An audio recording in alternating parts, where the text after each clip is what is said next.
Hey, what is up YouTube? It's JDR24 Gaming here, bringing you guys another quick video. This is going to be my personal review of Gran Turismo 7 for the PlayStation 4, PlayStation 4 Pro, and PlayStation 5.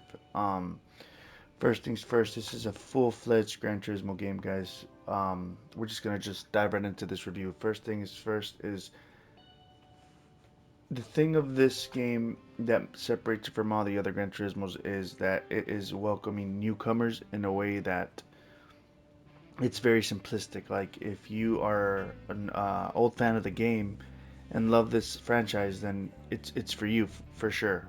But if you're new to sim racers and new to the franchise, it also is very appealing to you as well.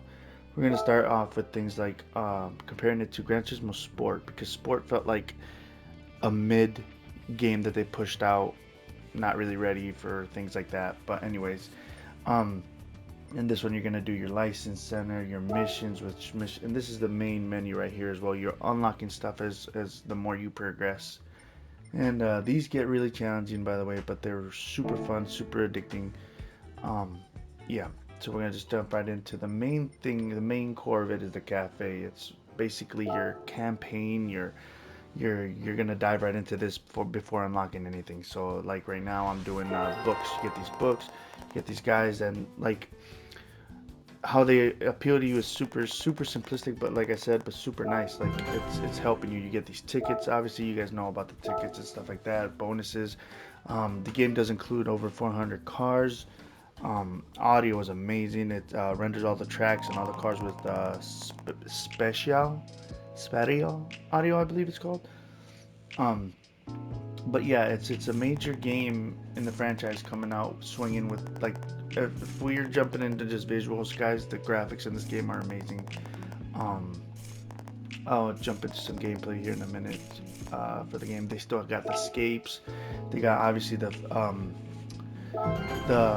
4K rendering, all that good stuff is looks amazing. They also have the replays and ray tracing. There's also two different modes here, and I'll show you guys. If you go to the So yeah, in the video output area right here, you have two modes. You have a frame rate and a prioritized ray tracing. The ray tracing does not uh, use it in gameplay. It's only for replays. So obviously you're gonna want that 60 FPS frame rate. Another thing that's back that wasn't on the other one is in Gran Turismo Sport is the used car shop, which is pretty cool. It's pretty decent. It hasn't changed for me. I've yet to see different types of cars like daily. Obviously, they're not gonna change daily, but I've been playing it for a straight week and stuff like that. So yeah, this is the band central, the brand central. This is the main core where you're gonna go buy all your cars. Speaking of cars, there's a ton of cars in this game, 400 plus. A lot of them return from Gran Turismo Sport, which I would like to see more newer cars in the game. They do have like the Mercedes that I'm using right now is a 2020. But I'm pretty sure with the updates they're gonna come up with new cars. I hope. And legend cars. This is like, boy, you're gonna spend some money here. That's another thing I want to touch base on is the microtransactions. Everyone's saying that they are pretty pricey, and I'm gonna show you guys that it is a little pricey. So cost wise, $20 gets you 2 million credits. And some of the cars, I guess I've been hearing that are up to $40 in actual real money. That's pretty ridiculous for me, so that's going to be a flaw. But anyways, this is your multiplayer. There's obviously online. GT Auto, this is where you can literally customize. Let's talk about that. The customization in the game is back and it's awesome. You can do custom parts. I already have this. Some cars can do wide body, some can't. Do your wings. A bunch of wheels. There's plenty of wheels to dive into. A lot of them, a lot of wheels. I mean, the game is it's amazing on the customization parts.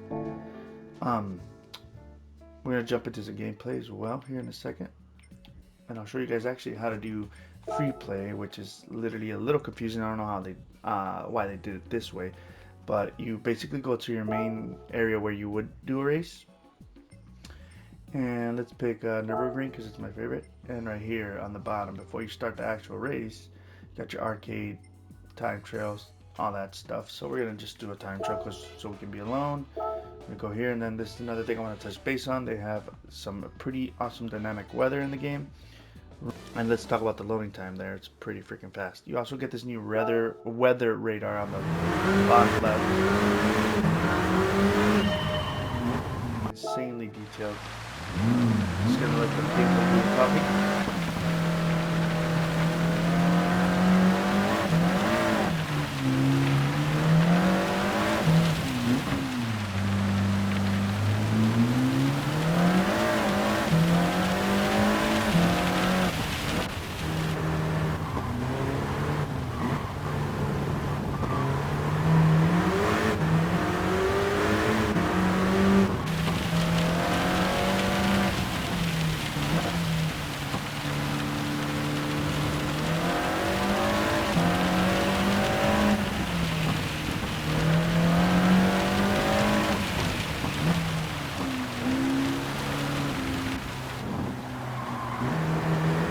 So as you guys can see, the new shake, it's like a shake effect inside, makes for a very awesome immersive experience, and it looks more realistic. I also want to touch base on the controller. So the controller is the PS5 anyway. The DualSense is a huge improvement from Gran Turismo Sport, because hence you didn't have it, but you can feel all the brakes and everything with those triggers putting pressure on as you speed up, and as you brake you feel the ABS system trying to work like it's very realistic. But before I conclude, actually these are the license center. Let's just base on that real quick. Really fun. Some races you can't even do without having a certain license. I'm on my way to international, but yeah, all these are fun. They're really addicting and they're really hard to get, but they are very rewarding when you get them. I have other few videos posted that'll help. Like I said, the cafe is the center of the whole game. Let's touch base on the tuning as well. The tuning is a big thing that was missing in Sport, and the more you play, the more you unlock these semi-racing, racing, and extreme. You can even put nitro system on it. Freaking expensive, but yeah, it's back. It's tunable. It's awesome. It's what we were missing back in this one. And I'm going to show you guys some of the tuning stuff you can do right before a race. So you go into your car settings, and the detail in the tuning is insane. You can adjust a bunch of stuff. You can put your if you bought it, I don't have that, but if you have different things for the car, you can literally put it on before a mid-race, and then it'll all send it right to it. You can do your ECU, you can do your transmission, all that was missing in the other one that had a little bit in GT Sport is in here. So like, it's pretty sweet. I'm gonna leave you guys with the gameplay, but my conclusion is, if you want to get this game, should you buy it? 100% yes.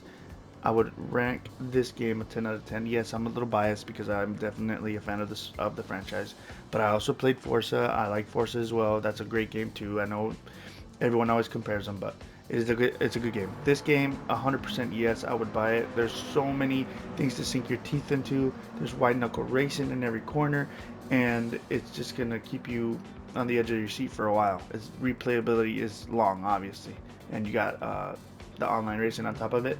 So in conclusion, guys, yes, definitely a 10 out of 10 in my book, and worth the get. So go buy it. We'll see you in the next one. Peace.